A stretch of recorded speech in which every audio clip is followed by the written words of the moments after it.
làm một ly thì làm bát một ly con ly cho nhá một bên này cho mà cho thập ôn mày một tí đấy kiếm một tí đấy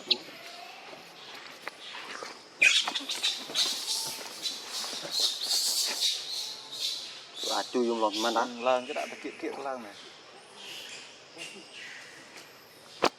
dạ đúng tâm lịch đọc cô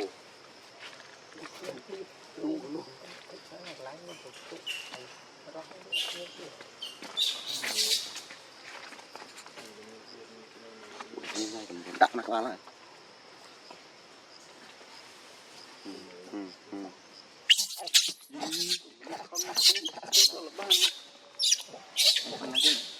bàn tay tay dây bàn tay con dây thế đúng không mình không làm rồi mình gì đó cuối mà chui cái tầm mình đi bác xe buồn than đâu cái chui thăm con viên này không muốn xoay nhà chui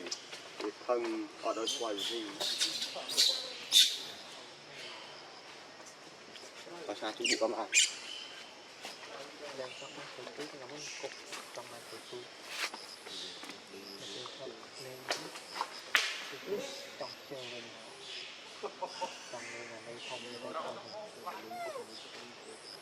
thế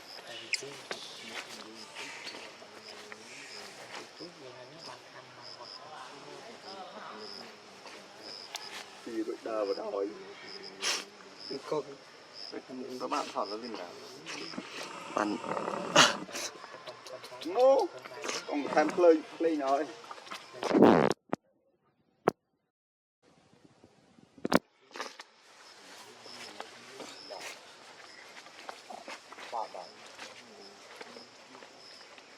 rồi kìa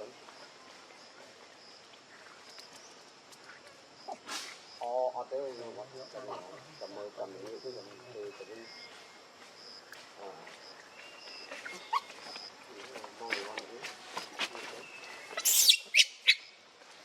chú nhé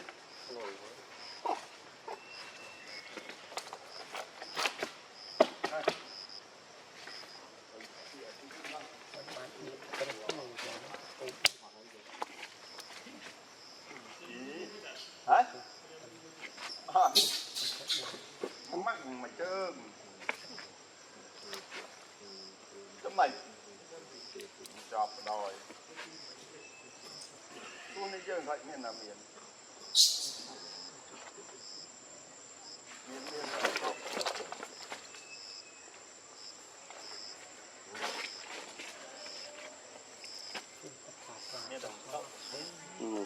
ngon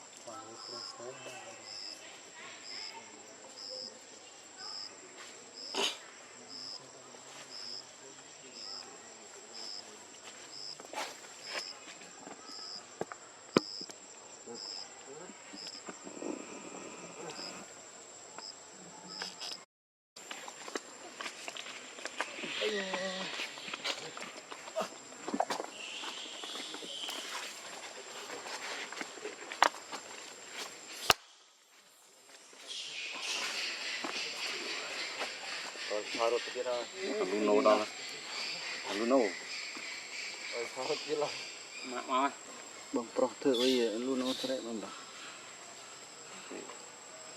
luôn nô lâu thì nó mới nhớ cả được chút nhiều co cạn này vậy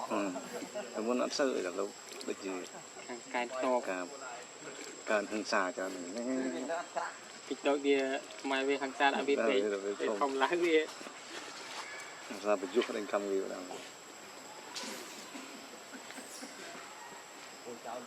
mờ xa đôi kia sò chết lạnh sáp sò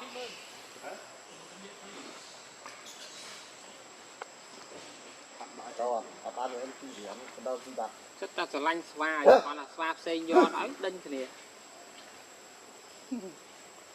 khi máy ăn cua tao bán đấy khi máy này chẳng cái ăn cua phó hả nó clear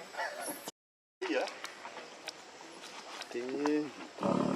bão chạy tụi bình hay tôi tẹt tới ấy ở đây nên nó mới giỏi thế đi mua cái này lấy nem đi đấy lấy thằng ba gì muốn xe anh mua thế anh chỉ thoát cơn đó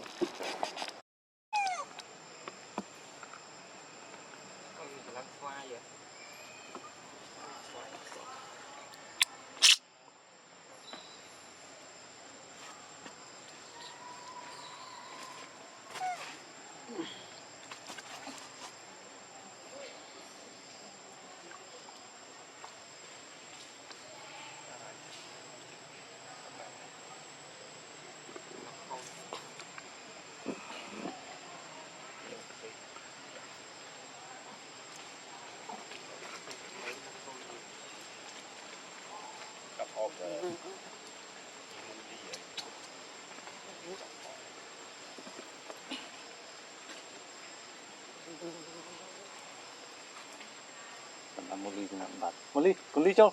nhá một bên nào cho mà phải cho thập ôn mày thập đi bạch sét à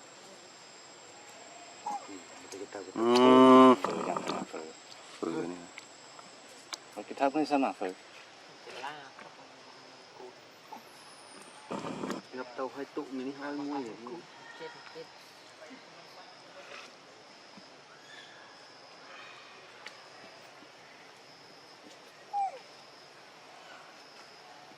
bằng vara xí thôi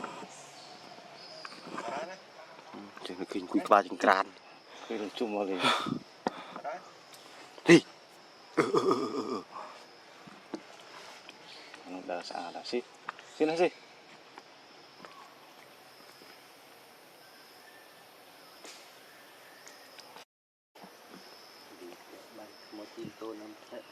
mỗi hào em tàu mỗi tiết này cái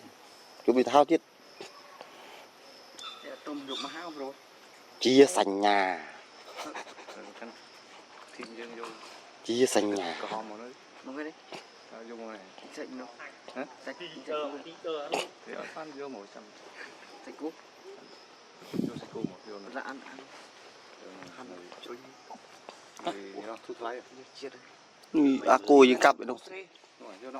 đâu vô thức xăm bánh lô mang bay lớn tươn nó bay mới cú xe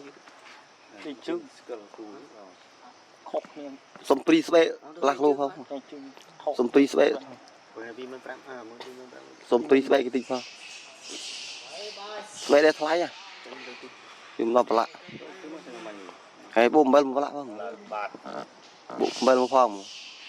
trăm anh ơi này miếng cối đấy bây mua cho bự tôn rồi năm dương này rồi ở đó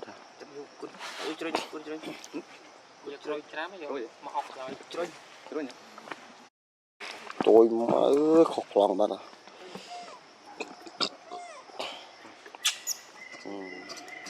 tầm mi mua ở đây cho anh thăm đấy là ê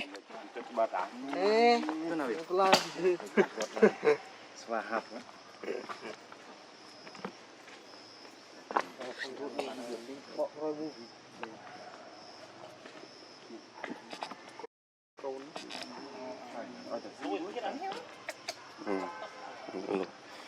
bị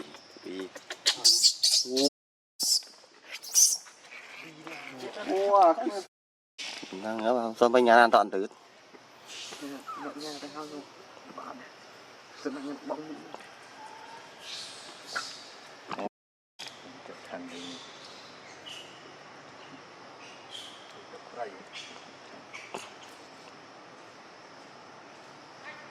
thiên thấy cái tại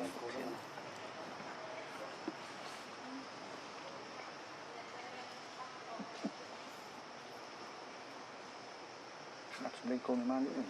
rồi trù xả hay là ăn bơ ăn thôi cô nói mô vinh nó phát màu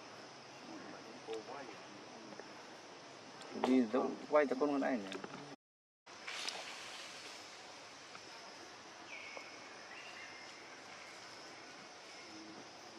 Một